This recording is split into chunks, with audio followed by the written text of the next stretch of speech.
Welcome to intellectuals Avenue. आज हम Ernest Hemingway की जिस शॉर्ट स्टोरी को डिस्कस करेंगे उसका टाइटल है द किलर्स यानी कातिल। ये शॉर्ट स्टोरी सबसे पहले 1927 में स्क्राइबनर्स मैगज़ीन में पब्लिश हुई। उसके बाद ये man without women, snows of Kilimanjaro और द निक एडम्स स्टोरीज़ में पब्लिश हुई। अगर हम इस स्टोरी की सेटिंग की बात करें तो इस शॉर्ट स्टोरी में समिट का इलाका दिखाया गया है जो कि एक टाउन है और काफ़ी गर्म है। वहाँ पर हेनरीज लंच रूम है जो कि एक छोटा सा रेस्टोरेंट है। शाम का वक्त है और वहाँ दो लोग दाखिल होते हैं। एक का नाम एल है और दूसरे का नाम मैक्स है। ये दोनों शाम के वक्त अचानक इस हेनरीज लंच रूम में दाखिल होते हैं और काउंटर के पास वाली सीट पर जाकर बैठ जाते हैं। उन्होंने डर्बी हैट पहने हुए हैं, ब्लैक ओवरकोट पहने हैं जिसकी चेस्ट के ऊपर दोनों जानब बटन लगे हुए हैं। उनके चेहरे बहुत छोटे हैं और सफ़ेद हैं और वो खामोशी से अंदर दाखिल हो जाते हैं। उन्होंने सिल्क के मफलर पहने हुए हैं और ग्लव्स पहने हुए हैं। इन दोनों की हाइट तकरीबन बराबर है और यूँ महसूस होता है जैसा कि वो ट्विन्स हों, लेकिन उनके चेहरे के ख़तोखाल यानी उनके फेशियल फीचर्स एक दूसरे से डिफरेंट हैं। उनके लिबास की वजह से वो ट्विन्स दिखाई देते हैं और उनके पास गन भी है जो कि उन्होंने अपने कोट के नीचे छुपाई हुई है। जैसे ही वो दाखिल होते हैं तो हेनरीज लंच रूम का एक वेटर जिसका नाम जॉर्ज है वो उनसे पूछता है कि वो क्या खाना चाहते हैं, लेकिन वो जवाब देते हैं कि हमें इस बात का इल्म नहीं है कि हम क्या खाना चाहते हैं। उसके बाद वो मेन्यू को देखते हैं और इस पर बहुत ज़्यादा गुस्से से बोलते हैं कि तुमने ये क्या हमारे सामने लाकर रख दिया है। वो ऑर्डर देते हैं कि हमें रोस्ट पोर्क एप्पल सॉस के साथ टेंडरलियन ला के दो और इसके साथ मैश्ड पोटैटोज़ का ऑर्डर देते हैं। लेकिन जॉर्ज कहता है कि ये मेन्यू डिनर की है जो कि 6 बजे से पहले नहीं मिल सकता और उस वक़्त 5:22 हुए हैं। जॉर्ज उन्हें कहता है कि वो उसे हैम और एग्स और इसके अलावा बेकन और एग्स के सैंडविच ला के दे सकता है, या वो लिवर एंड बेकन लाकर दे सकता है, या एक स्टीक उन्हें पेश कर सकता है। लेकिन वो कहते हैं कि हमें chicken cookies, green peas, cream sauce और मैश्ड पोटैटोज़ चाहिए। इस पर दोबारा जॉर्ज कहता है कि ये डिनर की मेन्यू है, ये अभी आपको नहीं मिल सकती।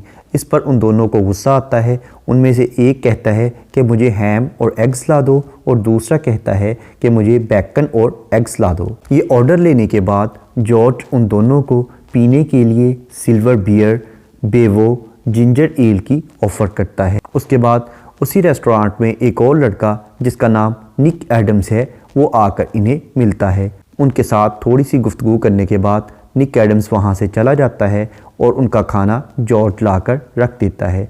वो ग्लव्स पहने हुए ही खाना शुरू कर देते हैं। जब वो खाना खा रहे होते हैं तो जॉर्ज उनकी तरफ देखता है। पहले तो वो उसे देखने से मना करते हैं, उसके बाद किसी बात पर जॉर्ज अगर हंसता है तो उसके हंसने पर भी वो बुरा महसूस करते हैं और उसे हंसने से भी मना कर देते हैं। वो जॉर्ज से पूछते हैं कि किचन में कौन मौजूद है। उस पर जॉर्ज जवाब देता है किचन में सैम मौजूद है जो कि एक निगर है। वो पूछते हैं कि निगर कौन होता है, जिसके जवाब में जॉर्ज कहता है कि निगर एक खाने पकाने वाले बावर्ची को कहा जाता है। उसके बाद एल सैम यानी निगर को और इसके साथ निक जो कि वहाँ का एक वेटर है, इन दोनों को लेकर किचन में चला जाता है और मैक्स को वो जॉर्ज के पास छोड़ जाता है कि तुम उसका ख्याल रखो। उनके किचन में जाने के बाद मैक्स जॉर्ज को बताता है कि वो यहाँ पर एक शख्स को कत्ल करने आए हैं जिसका नाम ओल एंडरसन है जो कि स्वीडन का रहायशी है। इसके जवाब में जॉर्ज मैक्स को बताता है कि वो अक्सर यहाँ पर खाना खाने आता है और अमूमन वो 6 बजे ही यहाँ पर आता है। जॉर्ज उनसे क्वेश्चन करता है कि वो उसे कत्ल क्यों करना चाहते हैं, जिसके जवाब में एल कहता है कि ना तो वो कभी उससे मिले हैं और ना ही उन्होंने कभी उसे देखा है, बल्कि वो तो अपने एक दोस्त के लिए उसे कत्ल करना चाहते हैं। 6:15 पर एक शख्स गाड़ी पर आता है और वो डिनर के लिए जॉर्ज से पूछता है, लेकिन जॉर्ज कहता है कि सैम इस वक्त बाहर गया है और वो तकरीबन आधे घंटे बाद आएगा, इसलिए उसे खाना नहीं मिल सकता। इस पर वो शख्स वापस चला जाता है। उसके बाद 2 और लोग भी यहाँ पर आते हैं। इस पर जॉर्ज उठता है और वो किचन में चला जाता है। इसके बाद 2 और लोग भी इस लंच रूम में आते हैं, लेकिन वो यहाँ पर बैठ के खाना नहीं खाना चाहते बल्कि वो पैक करवा के ले जाना चाहते हैं।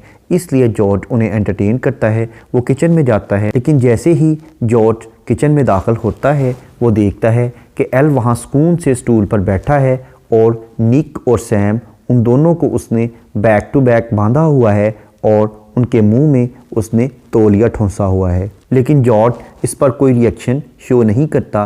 वो सैंडविच तैयार करता है, उसे कागज़ में लपेटता है और बाहर लाकर उस आदमी को सर्व कर देता है, जो कि इसके पैसे अदा करके चला जाता है। इसके बाद भी कुछ लोग खाना खाने आते हैं, लेकिन चूंकि वो इसी लंच रूम में बैठकर खाना खाना चाहते हैं, इसलिए जॉर्ज उन्हें रिफ्यूज़ कर देता है।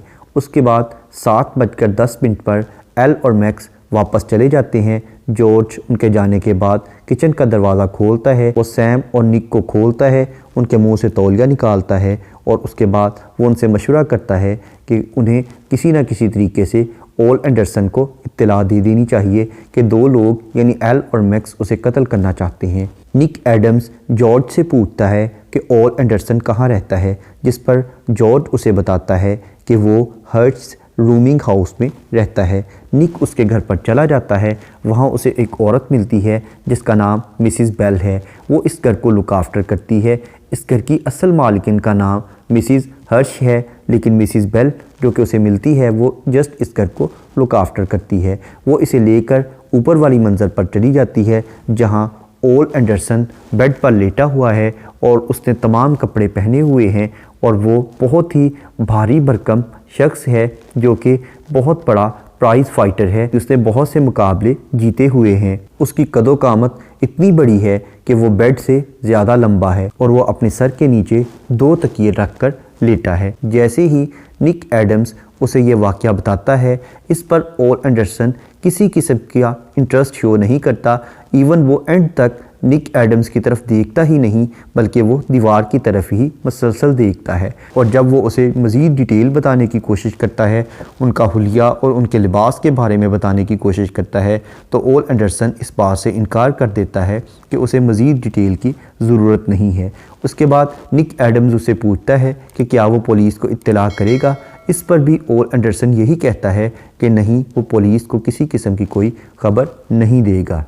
बल्कि इसके अलावा वो ये भी कहता है कि शायद ये ब्लफ हो, यानी वो फ्रॉड कर रहे हों, उनका मुझे कत्ल करने का कोई माइंड ही ना हो, वो महज तुम्हें डराने के लिए आए हों।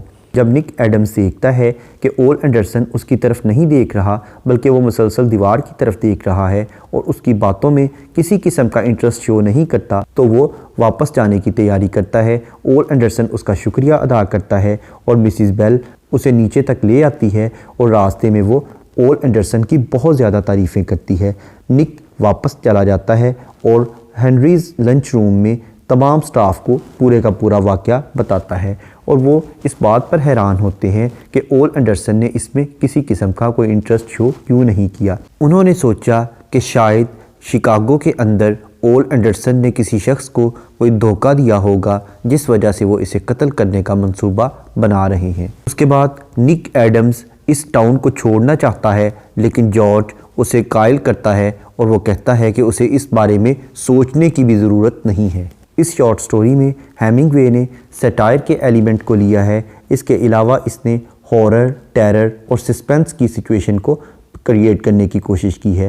हॉरर उसने इस तरह से पैदा किया है कि सबसे पहले उन लोगों का यानी एल और मैक्स का अचानक से हेनरीज़ लंच रूम में दाखिल होना, फिर उसके बाद उनकी जो ड्रेसिंग है और उनका स्टाफ के साथ जो बिहेवियर है वो हॉरर पैदा करता है। उनके हाथ में जो गन है और जिस तरह से वो निक और सैम को किचन में बांध देते हैं वो टेरर पैदा करता है और हर लम्हे इस स्टोरी में सस्पेंस का एलिमेंट हमें मिलता है कि नेक्स्ट क्या होगा।